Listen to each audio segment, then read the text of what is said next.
how tight the security is for the State of the Nation address of President Marcos. Over 22,000 security personnel are deployed on Monday. Force multipliers are stationed in different areas. Militant group Bayan, meanwhile, is still hoping to get a permit for their planned rally. The Quezon City government earlier denied the request based on the publicity material posted by supporter and ex-councilor Winnie Castelo on social media. Makikita niyo yung double standards sa application ng batas. Yung mga supporters are being allowed, pero yung mga critics ay hindi. Gun ban is also in effect in Metro Manila until Wednesday. Inside the complex, the halls of Batasan are renovated, like the session hall where the chief executive will deliver his address. Organizers also added some lights, elevated the platforms, and widened the space for lawmakers. They spent over 100 million pesos for all of these. Over 1,300 guests, including foreign dignitaries, are expected to come. Guests have to show the copy of their invitation, a negative RT-PCR test result, and their vaccination card. Executive Secretary Vic Rodriguez meanwhile says the President's address will focus on his plans for the economy, health, education, among others. It's all about COVID response, and when we speak of COVID response, it's not only about health, it goes all the way to the entire cycle of economy. You go not just health, you go to economy, you go into education, and so on and so forth. Paul Soriano, husband of actress Tony Gonzaga, is tapped to serve as director of the SONA, while the Samiweng singers of Ilocos Norte National High School will sing the national anthem. Rex Remitio, CNN Philippines. So what is a State of the Nation address? What is it for and what does it do? Watch this. A newspaper columnist, John Neri, described the SONA as political theater. The SONA is about performance and projection. It puts the wind in the nation's sails, sets direction and vision. It's meant to tell us where the president wants to take us, with all that soaring rhetoric, catchy phrases, and human props. It's a speech that's always played to the gallery, both inside and outside the Batasan Pambansa. Inside the Batasan, senators and representatives of the newly opened 19th Congress, composed predominantly, by the way, of the country's most powerful political families. The vice president, who this time around is on the president's side. The cabinet, the leadership of the uniformed services, the armed forces and the police. The judiciary, represented by the Supreme Court, the Sandigan Bayan, and the Ombudsman. The diplomatic corps. The president's family, now the new first family, wife, First Lady Liza Araneta Marcos, and sons Sandro, who is Ilocos Norte Congressman, and Vinny and Simon. His mother Imelda, and his sisters, Senator Amy Marcos, Irene, and Amy. And the 4 former living presidents, 3 of whom attended the incumbent's inaugural. Besides beauty pageants, boxing, and basketball, politics is another favorite Pinoy pastime, and that's why everyone will want a bit of the action and will want to listen to what Bongbong Marcos will say in his first State of the Nation address.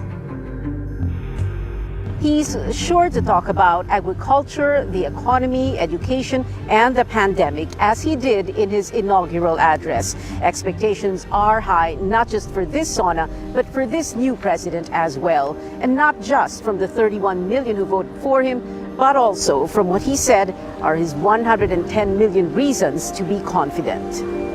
That I have 110 million reasons to start with. Such is my faith in the Filipinos. The 17th president will deliver his first State of the Nation address on Monday, July 25th. We will bring that to you as it happens at the Batasan Pambansa in Quezon City, beginning at 2 in the afternoon. Catch the live coverage of the opening of the 19th Congress in the morning at 9:30, only here on CNN Philippines.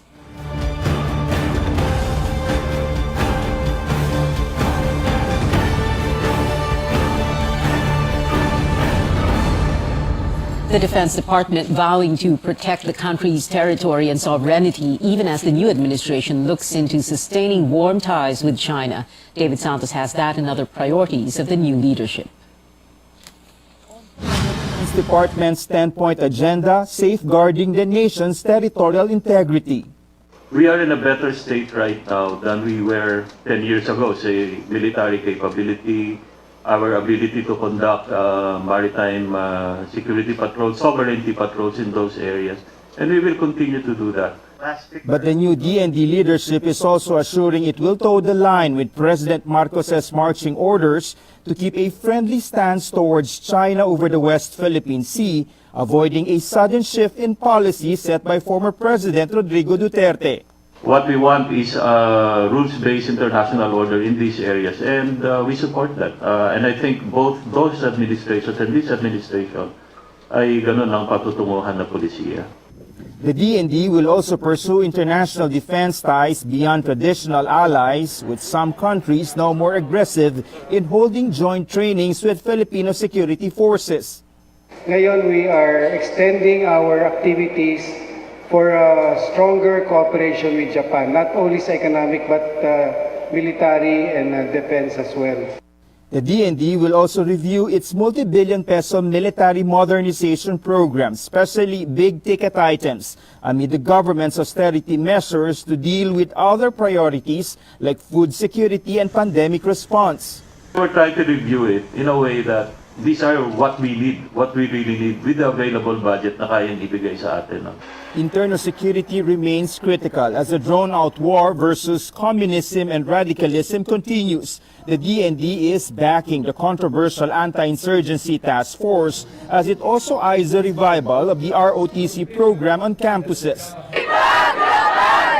These amid allegations of military abuse against activists, prompting protests outside Camp Aguinaldo. ROTC lang po, isa lang po siyang mission para po maging utak militar para pa hindi tayo maging critical po ng mga estudyante, para pa hindi po tayo magtanong tungkol sa mga kapalpakan ng gobyerno para lang po tayo, sumunod na lang po tayo.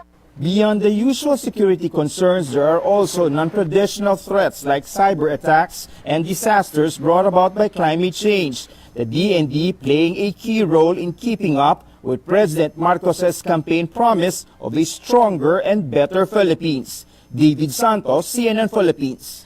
On to Philippine-United States relations, the Agriculture Department ties up with an American university to battle transboundary animal diseases like the African swine fever.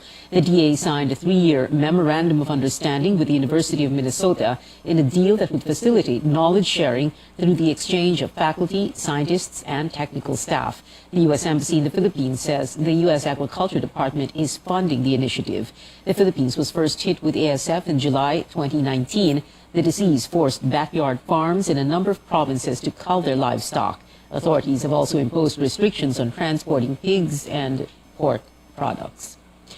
Executive Secretary Vic Rodriguez stays in the cabinet after rumors of his supposed resignation surfaced. Rodriguez says he has no idea where the rumor began and that he continues to serve at the pleasure of the president. Malacanang earlier denied reports that Rodriguez resigned. I'm still here in my office. I think it must be clear that the moment he or she accepts the nomination and request coming from the president, by the president, to help him serve and run the country, I think automatic yun. The moment you said yes, automatic na rin, na tinanggap mo na rin na anytime you will be asked to leave. But until that happens, then you stay. Rodriguez was President Marcos's longtime chief of staff and spokesperson before his appointment as executive secretary. Coming up on Newsnight, environmental groups calling President Marcos to address the climate crisis by ramping up the shift to clean energy. And K-pop sensation Red Velvet is ready to delight fans in its box seat tonight at SM Mall of Asia. Stay with us.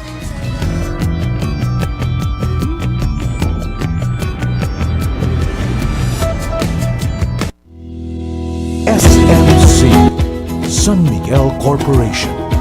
Bisag unsang industriya ang sudlan niini, tinguha sa SMC ang pag-uswag o paglambo sa mga Pilipino. Karon, gikan sa SMC. Aniya na ang SMC Davao Cement. SMC Davao Cement. Gama sa Davao para sa Mindanao. SMC Davao Cement. Ato ni Bay. SMC San Miguel Corporation. Bisag unsang industriya ang sudlan niini, tinguha sa SMC ang pag-uswag o paglambo sa mga Pilipino. Karon, gikan sa SMC, aniya na ang SMC Davao Cement. SMC Davao Cement. Gama sa Davao para sa Mindanao. SMC Davao Cement. Ato ni Bay. Ito ang RPN, Radio Philippines Network, DXKT 1071 sa inyong mga radyo, ang Radyo Ronda sa Davao.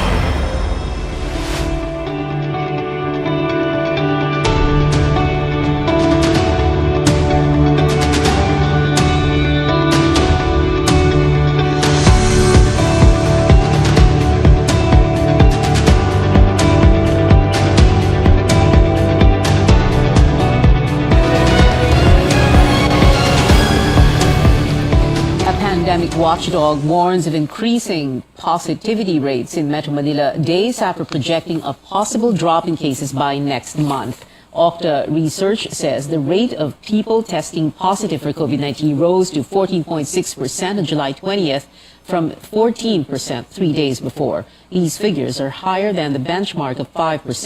Okta says it is unclear what is driving the change in trends. The group earlier projected Metro Manila may reach its peak in daily infections this week. Despite the rising cases, Health Officer in charge Maria Rosario Vergeres says the President has asked the department to study whether the state of calamity should be extended by September. Vergeres said removing the status would affect vaccine supplies, COVID-19 treatments, and medicine costs. We have instructed Food and Drug Administration already to start informing our manufacturers and trying to coordinate with them sino na pwede mag-CPR. Para kung sakasakaling mas lift ang state of calamity, may magkaka-CPR na, hindi tayo magkakaproblema sa gamit ng ating mga bakuna as well as with our drugs. And of course, the legalities din, kailangan pag-aralan yan. A local government in Metro Manila is bringing vaccines closer to people. Marikina is set to offer COVID-19 doses in schools and marketplaces by August and in transport terminals by September. We do not mandate. We provided them with a wide array of vaccine, portfolio of vaccine. So nakakapili yung tao. We provide the access to people. And secondly, we have doctors on vaccination sites who do consultation. Marikina has vaccinated 146% of the target population, including non-residents. Doctors are continuing to monitor U.S. President Joe Biden after he tested positive for COVID-19 on Thursday. His diagnosis comes as COVID-19 cases soar across the country. CNN's Jen Sullivan has the update on the president's health and on what the latest surge means for the nation. As the nation grapples with more than 100,000 new COVID cases a day, the most prominent case coming out of the White House Thursday. President Joe Biden testing positive for the coronavirus. I'm doing well. I'm getting a lot of work done. I'm going to continue to get it done. The president's personal physician releasing a letter stating Biden is only experiencing mild symptoms, including a runny nose, fatigue, and occasional dry cough. I really appreciate your inquiries and your concerns. The 79-year-old commander-in-chief tested positive after a recent trip to the Middle East. The White House says they're unsure, though, where he caught it. He's resting and taking the antiviral treatment Paxlovid and will remain in isolation until next Tuesday. Because the president is fully vaccinated, double boosted, his risk of serious illness is dramatically lower. The president's diagnosis comes as COVID cases are soaring across the country, many fueled by the highly contagious Omicron variants BA4 and BA5. The majority of states seeing a 10 to 50% increase in cases in just the last 2 weeks. We've never seen as much virus circulating as is currently circulating in the United States. The average number of new cases is reaching nearly 126,000 a day, but experts say those numbers are likely much higher. We probably are currently seeing somewhere between 600,000 and 800,000 new cases per day, most of them being tested at home. Despite the surge in infections, very few areas are reinstating mask mandates. I'm Jen Sullivan reporting.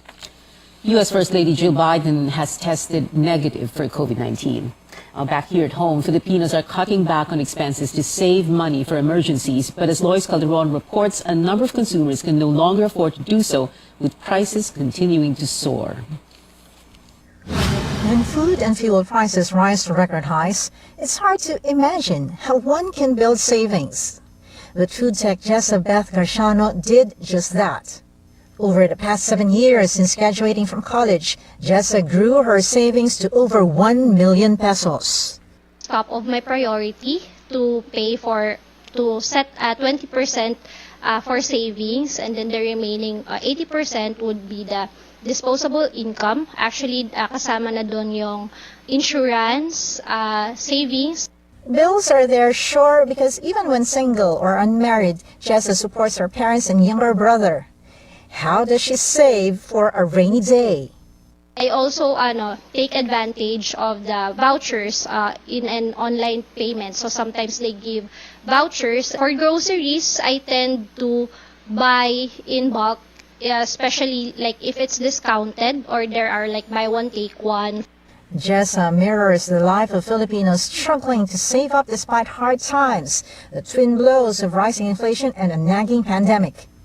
In a survey conducted by New York-listed firm TransUnion, 43% of respondents said they cut back on discretionary spending or travel and dining out of the past quarter.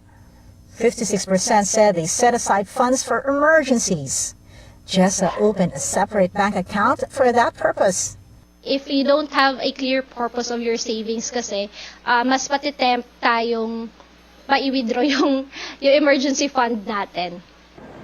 But Jessa could be an exception to the rule.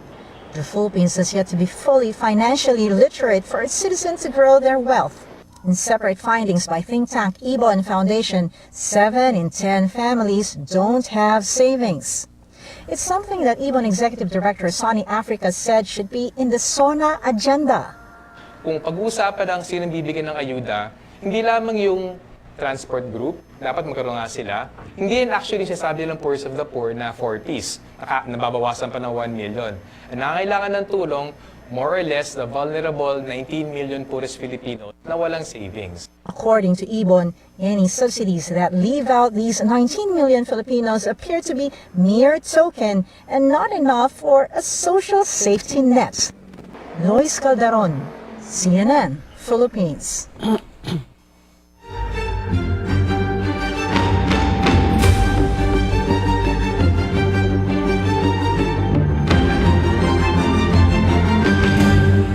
Ahead of President Marcos's first SONA, environment groups are urging the chief executive to prioritize shifting to renewable energy towards climate justice. Groups led by Greenpeace and the Philippine Movement for Climate Justice are appealing to President Marcos to make good on a promise to put first clean energy by rejecting fossil fuels, coal and nuclear energy. The country aims to boost its renewable energy use from 21% to 35% by 2030. Although the country's carbon footprint is very small, the groups point out it will be hard hit by the impacts of climate change. Kung sinabing priority ito, dapat malinaw ang tugon nila. If they want to address yung climate emergency, dapat unahin ang pagtulak ng renewable energy para makamit ang hustisya para sa klima. Nananawagan tayo sa ating Pangulo na magdeklara ng climate emergency. Sana mai-priority niya sa kanyang unang SONA yung agenda natin para sa climate justice. Environment Secretary Antonia Yulo Loizaga identified climate change as one of the agency's priorities. She cited the need to use practical adaptation measures to address the crisis. President Marcos and Secretary Yulo Loizaga met Wednesday to discuss environment protection efforts and other issues. The President said he will review the policies and programs to be laid out by the Environment Department. Again, stay tuned to CNN Philippines as we bring you the President's first State of the Nation address live from the Batasan Pambansa in Quezon City on Monday, July 25th.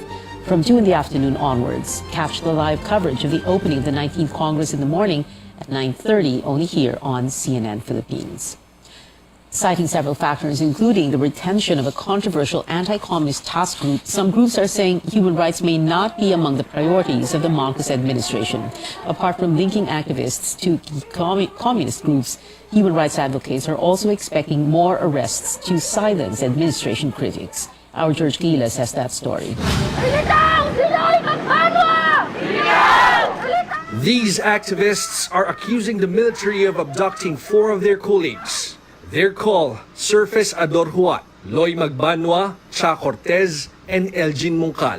Huat and Magbanwa, both labor organizers, were allegedly abducted by state forces on May 3 in Valenzuela City, while Cortez, a member of Anakpawis, and Mungkal, a member of Gabriela, were reported to have been missing since July 3. Groups say abduction and illegal arrests were schemes that were used during the martial law period under former President Ferdinand Marcos Sr. They fear that this will continue under the watch of his junior. There's a political presumption and even a prognosis that Mr. Marcos Jr. will not promote, will not protect, will not defend human rights.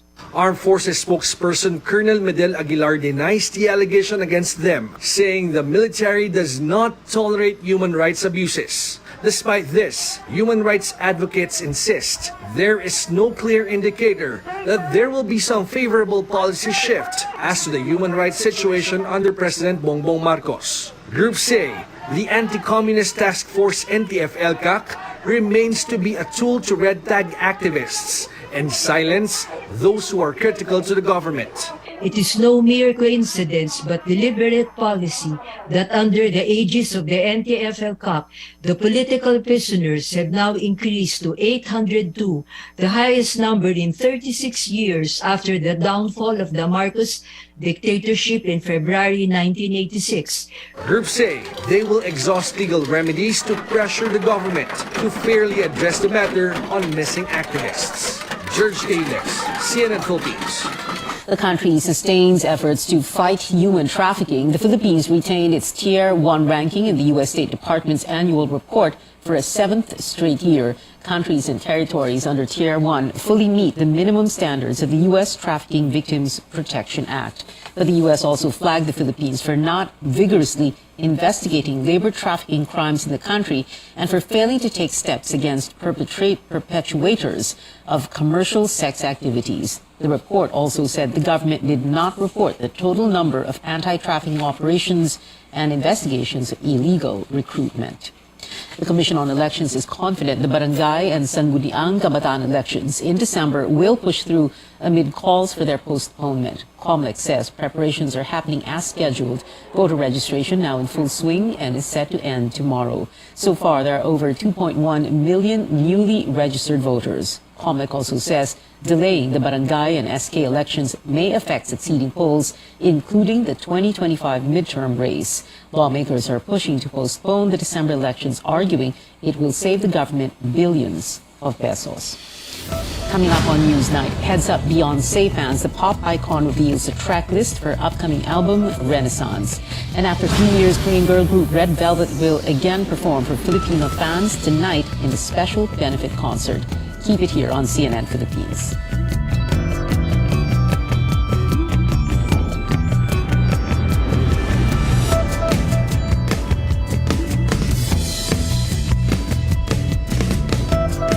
SMC, San Miguel Corporation. Bisag unsang industriya ang sudlan niini, tinguha sa SMC ang pag-uswag o paglambo sa mga Pilipino. Karon, gikan sa SMC, aniya na ang SMC Davao Cement. SMC Davao Cement, gama sa Davao para sa Mindanao. SMC Davao Cement, ato ni bay. SMC, San Miguel Corporation.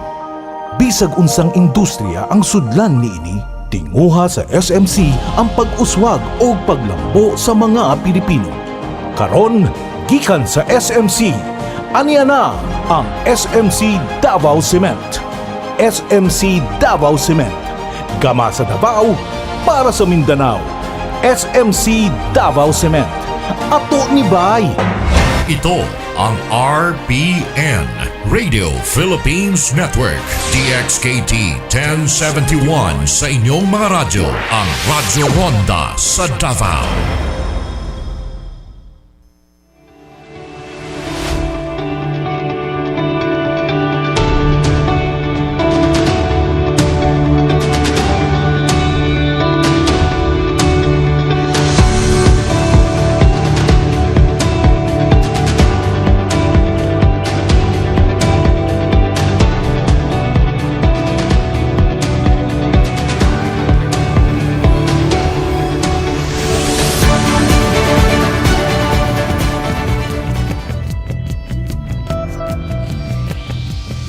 Welcome back. In sports, the Samahang Basketball ng Pilipinas shares the sentiment of fans after a lackluster campaign of Gilas Pilipinas in the FIBA Asia Cup. SBP President Al Padillo calls the 9th place finish a disappointment. Gilas has been facing a series of misses in the global court with a silver medal finish in the 31st Southeast Asian Games, a first since 1989. The SBP calls for unity as the team hopes to raise the flag in the 2023 FIBA World Cup. Well, speaking of FIBA, a much-needed boost for Gilas with Filipino-American NBA star Jordan Clarkson set to join the squad in the 4th window of the World Cup Asian qualifiers. The SBP says the Utah Jazz guard is likely to play against Lebanon on August 25th and Saudi Arabia on August 29th. And Team Philippines all set for the 11th ASEAN Para Games happening next week. A total of 144 Filipino athletes will aim for gold across 11 sports from July 30th to August 16th in Indonesia. In music, the countdown to Queen Bee's new album just got more exciting. Beyoncé reveals the track list for her upcoming album Renaissance. The 16-song set includes the already released single Break My Soul and other hits to watch out for like Alien Superstar, Move, and I'm That Girl. Renaissance is Beyoncé's first album in 6 years, dropping July 29th. And one of your favorite K-pop superstars is here, Red Velvet, performing in Manila again after 3 years. The Korean girl group will headline a benefit concert, Be You, The World Will Adjust, alongside P-pop stars BGYO, Beanie, and Lady Pipay. Red Velvet takes the stage tonight at 7 at the SM Mall of Asia Arena in Pasay. And that is it for now. Join me again on News.ph at 7 p.m. I'm Pia HONTEVEROS for Newsnight, where we go above and beyond the headlines.